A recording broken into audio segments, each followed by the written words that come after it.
गिरीश आध्यात्मिक ज्ञान में आप सभी का स्वागत है। हम अपने सभी दर्शकों को बता दें, ये हमने रावण जन्म की सत्य कथा की रचना की है। अत्यंत रोचक और आनंददायक कहानी है। इसमें सारी बातें सत्य सत्य बताई गई हैं। संपूर्ण कथा एक बार अवश्य सुने। तो सुनिए साथियों, जब पुलस्त मुनि जी जो महाराज प्रजापति स्वयं ब्रह्मा जी के पुत्र हैं, उनके एक महायशस्वी तेजस्वी विश्वशर्मा का जन्म होता है। तब विश्वशर्मा का जन्म सुनकर के महाराज प्रजापति ब्रह्मा जी बहुत खुश होते हैं। तो भाइयों, धीरे धीरे विश्वशर्मा कुछ बड़े हुए तो महाराज प्रजापति ब्रह्मा जी ने अपने पुत्र पुलस्त मुनि जी को एक उनके भविष्य पर चर्चा करने के लिए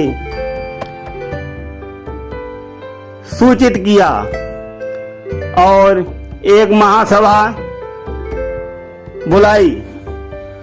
उस महासभा में भाग लेने के लिए ऋषिवर पुलस्त मुनि अपने पिता श्री प्रजापति ब्रह्मा जी के घर में आते हैं। साथियों, यहाँ से हम एक पोयम के रूप में अब आपको सुनाएंगे, जो मैंने कहा भी था।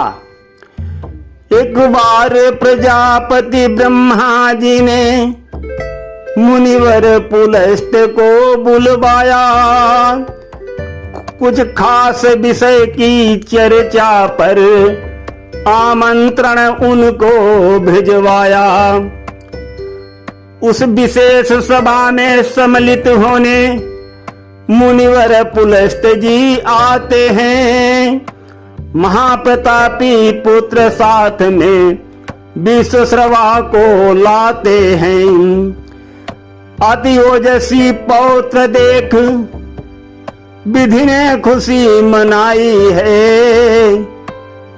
श्री राम नाम के 2 अक्षर में सब सुख शांति समाई है। जो विधि ने बताई बात, उसी का सच्चा गीत सुनाता हूँ। रावण की माँ का सही नाम मैं साफ साफ बतलाता हूँ। तो साथियों, भगवान श्री राम को इस प्रसंग में इसलिए जोड़ दिया है।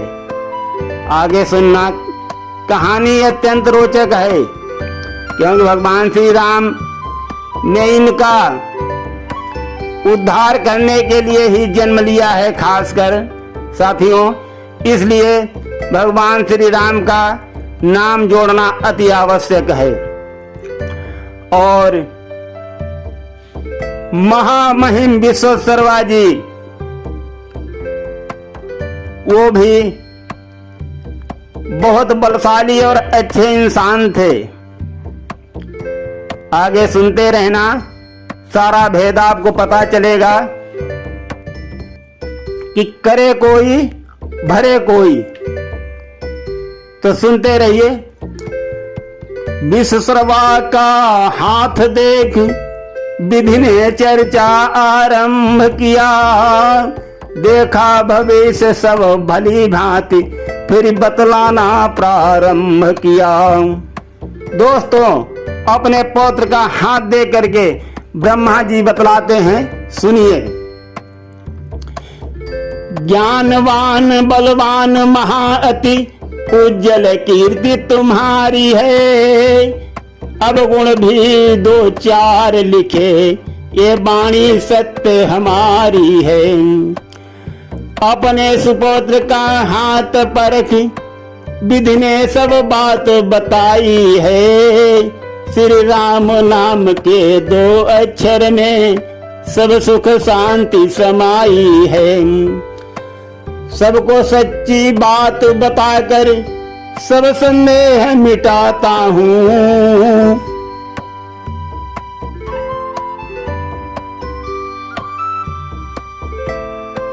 एक अनोखी सत्य कथा मैं रावण जन्म सुनाता हूँ। तो साथियों, रावण का जन्म कैसे होता है वो हम आपको संपूर्ण रूप से भली विधि सुनाएंगे। और ये कहानी अत्यंत रोचक और ज्ञानवर्धक है, सुनते रहिए। ब्रह्मा जी कहते हैं अपने पौत्र से, तुम करो कलंकित कुल अपना, संतान दुराचारी होगी, भयभीत करे सब देवों को, अति दुष्ट अहंकारी होगी। तब तनय महाबलशाली हो, जिससे त्रिभुवन थर्राएगा, सब देवों को करके परास्त वो महाअसुर कहलाएगा। वो ऐसी नीति चलाएगा जो अत्यंत महादुखदाई है, श्री राम नाम के 2 अक्षर में सब सुख शांति समाई है। धर ध्यान सुना सब विश्व श्रवा, जो जो विधि ने बखान किया, कहे मधुर वचन दादाजी से, फिर विश्व श्रवा ने प्रश्न किया, किस देवी ने जन्म लिया, जिससे मेरी शादी होगी, मैं हरगिज शादी करूं नहीं, फिर कैसे बर्बादी होगी। दादाजी बतला दो नाम पता, मीठी आवाज लगाई है, श्री राम नाम के 2 अक्षर में सब सुख शांति समाई है। तो दोस्तों, विश्वश्रवा जी अब बहुत मीठे वचनों से अपने दादाजी से कहते हैं कि दादाजी कृपा करके हमें उस लड़की का नाम बता दो, मैं जाकर कम से कम देख तो लूं। मैं शादी ही हरगिज नहीं करूंगा तो संतान कैसे दुखदाई होगी। ये विश्वश्रवा जी अपने दादाजी प्रजापति ब्रह्मा जी से कहते हैं। महाराज प्रजापति ब्रह्मा जी अपने पौत्र से कहते हैं, सुनो बेटा, मैं जिस विधान को रचता हूँ कोई टाल न उसको सकता है, अन्यथा करें सब मनमानी, कोई पाल न उसको सकता है विधान का गुप्त मंत्र, कैसे देवी का नाम कहूं, मत धैर्य कभी अपना खोना, लिखकर विधान निष्काम रहूं। विधि के विधान की बात अलग जो हमने नहीं बताई है, श्री राम नाम के 2 अक्षर में सब सुख शांति समाई है। प्रजापति ब्रह्मा अपने पौत्र को समझाते हैं, कहते हैं विधि का विधान जो मैं रचता हूँ वो अटल होता है, अटल, कोई उसको टाल नहीं सकता है और वो किसी को बताया भी नहीं जा सकता। मैंने विधि के विधान की संपूर्ण बातें आपको नहीं बताई हैं। तो विश्वश्रवा जी पुनः आग्रह करते हैं कि दादाजी हमको ये बात बता दो। बार बार आग्रह करके दादा से मीठा वचन कहा, मुझे बता दो नाम पता, सुनकर मेरा मन थिर न रहा। रंग रूप देखना है पहले, मैं बाद में कुछ भी सोचूंगा। यदि मन को मेरे भाएगी तब तो मैं शादी कर लूंगा, अन्यथा कुमारा रह जाऊं। विधि को यह बात बताई है, श्री राम नाम के 2 अक्षर में सब सुख शांति समाई है। श्री विश्वेश्वर जी अपने कहते हैं दादाजी से कि कृपया मुझे उस लड़की का नाम पता बता दो तो कम से कम मैं रंग रूप तो देख लूं, अन्यथा मैं जीवन भर कुंवारा ही रहूंगा और शादी नहीं करूंगा। तो साथियों, बार बार आग्रह करने पर प्रजापति ब्रह्मा जी ने उस लड़की का नाम बता दिया। सुनिए, बता दिया फिर नाम पता, विश्वश्रवा तब शांत हुए, विधि की बातों को याद किया, दिल में भी बहुत अशांत हुए।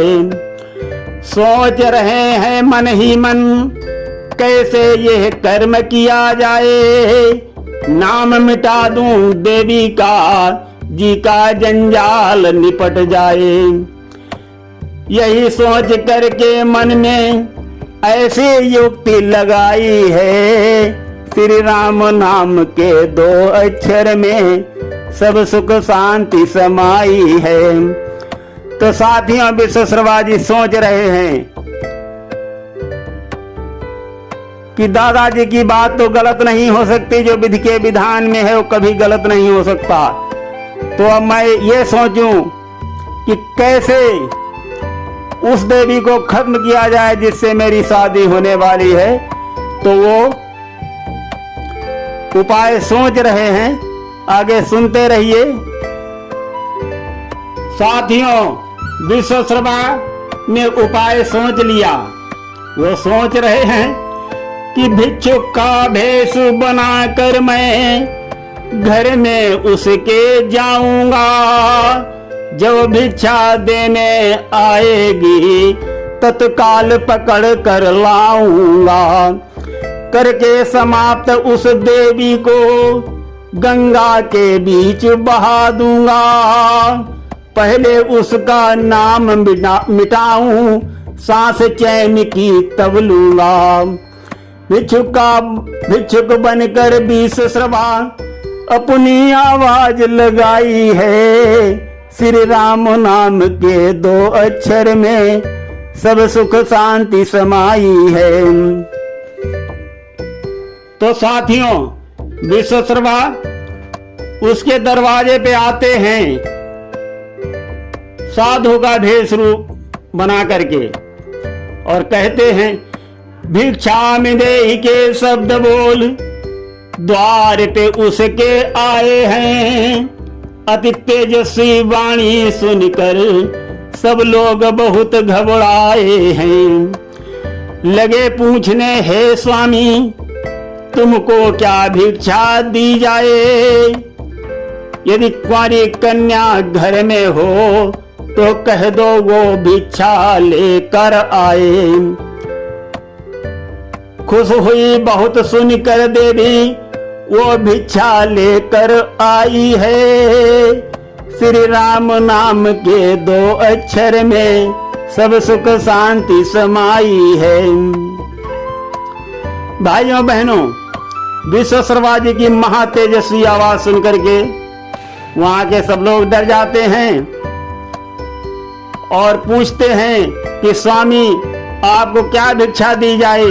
तब विश्वेश्वर जी कहते हैं कि यदि कुंवारी कन्या घर में हो तो उससे कह दो वो भिक्षा लेकर के आए। जब विश्वेश्वर जी ये बात बोलते हैं तो जिनसे उनकी शादी होने वाली थी वो देवी ये सुनकर बहुत खुश होती है। साथियों सुनते रहिए। विश्वेश्वर ने अवसर पाकर उस देवी को पकड़ लिया, अपने बलशाली हाथों से कस के उसको जकड़ लिया। इस भांति पकड़कर उस देवी को बहुत दूर ले आते हैं, टुकड़ों टुकड़ों में उसे काट गंगा के बीच बहाते हैं। दया धर्म सब त्याग दिया, अपनों पर छुरी चलाई है, श्री राम नाम के 2 अक्षर में सब सुख शांति समाई है। विश्वासर्मा जी उस लड़की को पकड़ के बहुत दूर ले आते हैं और टुकड़ों टुकड़ों में काट देते हैं दोस्तों। और काटने के उपरांत एक काठ के फूलों वाले बॉक्स में गंगा जी में बहा देते हैं। बहते बहते वो काठ बॉक्स जब निकट बनारस के आया, ज्ञात हुआ तब मुनियों को शिष्यों को बुला के निकलवाया। मंत्रों की औषधि के द्वारा अंगों को उसके जोड़ दिया, संजीवनी मंत्र के द्वारा फिर प्राणवायु भी फूंक दिया। इस प्रकार सब मुनियों ने लड़की की जान बचाई है। श्री राम नाम के 2 अक्षर में सब सुख शांति समाई है। तो भाइयों बहनों, जब विश्वासर्मा जी ऐसा करते हैं तब बनारस में जो ऋषि मुनि डेरा डाले हुए थे उनको आभास हो जाता है। वो अपने शिष्यों को आदेश देते हैं कि ये काठ का बॉक्स को निकाला जाए। तो शिष्य लोग उस काठ के बॉक्स को निकाल के लाते हैं। तब मुनिगण अपनी औषधियों और संजीवनी विद्या के द्वारा उस लड़की को जीवित कर देते हैं। उस लड़की की हत्या करके विश्वासर्मा घर पर आया। अब होगा कलंकित धर्म नहीं, निज पिता को सब कुछ बतलाया। मुनिवर पुलस्त्य अति दुखी हुए जब विश्वासर्मा का वचन सुना। धिक्कार तुम्हें है बार बार जो महापाप का पंथ चुना। इस महापाप का करो प्रायश्चित ऐसी आवाज लगाई है। श्री राम नाम के 2 अक्षर में सब सुख शांति समाई है। वो मान पिता की आज्ञा को काशी जी में आए हैं। हाथ जोड़कर मुनियों से अति मीठे वचन सुनाए हैं। जो महापाप का प्रायश्चित हो वो विद्या हमें प्रदान करो। रख दिया शीश को चरणों में, हे मुनिवर मेरा कल्याण करो। जब ऋषियों ने मृदु वचन सुना अपनी रहमती जताई है। अपनी सहमति जताई है। श्री राम नाम के 2 अक्षर में सब सुख शांति समाई है। साथियों, पिता की आज्ञा मानकर विश्वासर्मा जी काशी जी में आते हैं महापाप का प्रायश्चित करने। और वहां के मुनिगणों के चरणों में अपना शीश रख देते हैं और कहते हैं कि भगवान, मुझे महापाप के प्रायश्चित करने वाली विद्या पढ़ना है। और जब विश्वासर्मा का ऐसा बर्ताव ऋषिगण देखते हैं तो अपनी सहमति प्रदान करते हैं। सुनते रहिए साथियों। अब लड़की का हाल सुनिए। जो विश्वासर्मा जी ने जिसको काट के गंगा जी में बहाया था, वो लड़की भी यहीं पर उपस्थित है साथियों। तो अब उसका प्रसंग सुनिए। विश्वासर्मा शिक्षारत हैं, अब उस लड़की की सुनो कहानी। ऋषियों ने कहा घर जाने को, पर बात नहीं उसने मानी। लड़की ने कहा, हे मुनिवर, अब हम घर को नहीं जा सकती हूँ। यदि आज्ञा हो पितु मातु समझ, तब सेवा में रह सकती हूँ। मुनिवरों ने मीठे वचन सुने, हृदय दया अति आई है, श्री राम नाम के 2 अक्षर में सब सुख शांति समाई है। सौंदर्य खिला उस लड़की का, जब तन मन से आरोग्य हुई, सब संस्कार से परम सुशोभित कन्या शादी के योग्य हुई। उधर विश्वसर्वा जी पर सौंदर्यता अति छाई है, श्री राम नाम के 2 अक्षर में सब सुख शांति समाई है। मुख कमल बहुत है खिला हुआ, तन पर पूरी तरुणाई है, ये देख मनोहर अति जोड़ी, सबके मन को अति भाई है, श्री राम नाम के 2 अक्षर में सब सुख शांति समाई है। तो साथियों, विश्वसर्वा जी वहां शिक्षा पढ़ रहे हैं और वो लड़की भी अब पूरी तरह से ठीक होकर के जवान हो गई है। मुनिवर वो लड़की से घर जाने के लिए पूछते हैं, तो घर का पता गुप्त रख करके कहती है कि मैं आपको ही माता पिता समझकर सेवा कर सकती हूँ, लेकिन अब अपने घर वापस नहीं जा सकती। तो लड़की जब पूरी तौर से जवान हो जाती है और विश्वसर्वा भी बहुत ही खिला हुआ शरीर है, पूर्ण युवावस्था में आ चुके हैं। लड़की को संस्कारों से सुशोभित देख करके विश्वसर्वा की शादी करने की इच्छा धीरे धीरे होने लगी और धीरे धीरे उस लड़की का भी झुकाव विश्वसर्वा जी के ओर होने लगा। साथियों, फिर दोनों से पूछा मुनियों ने, अपनी पसंद बतलाओ तुम, विधि के विधान से कर विवाह, शादी में बंध जाओ तुम।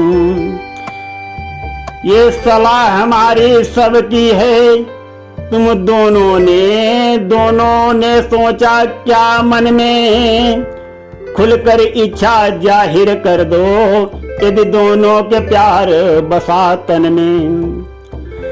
तब हामी भरकर दोनों ने अपनी इच्छा बतलाई है, श्री राम नाम के 2 अक्षर में सब सुख शांति समाई है। फिर उस कन्या से शादी कर विश्वसर्वा घर आए हैं, खूब सजाया है घर को, बहुबंधन बार लगाए हैं। सुहाग रात की बेला में कन्या ने वचन उचारा है, महापाप लगे हमको अति भारी, कन्या ने हृदय विचारा है। स्वामी मुझे माफ करना, हमने कुछ बात छिपाई है, श्री राम नाम के 2 अक्षर में सब सुख शांति समाई है। तो भाइयों बहनों, शादी करके विश्वसर्वा जी उस लड़की को लेकर के एक सुंदर घर में आते हैं। लड़की मन में सोचती है कि अगर हमने अपने पति से कोई बात छुपाई तो मुझे महापाप लगेगा। यही सोचकर विश्वसर्वा जी से वो कहती है कि स्वामी मुझे माफ करना, मैंने आपसे एक बात आज तक छिपा कर रखी है। तो विश्वसर्वा जी कहते हैं कि बताओ वो बात। साथियों, आज हम कहानी यहीं पर विश्राम देते हैं, क्योंकि कहानी बहुत लंबी है, एक पार्ट में सुनाई नहीं जा सकती। तो ये कंटिन्यू कल ये जारी रहेगा, आप लोग सुनते रहिए। हम आपके बहुत आभारी हैं। कृपया आप संपूर्ण कथा एक बार अवश्य सुने। तो गिरीश आध्यात्मिक ज्ञान में आज बस इतना ही। देखते रहिए ये जीवन की नई खोज।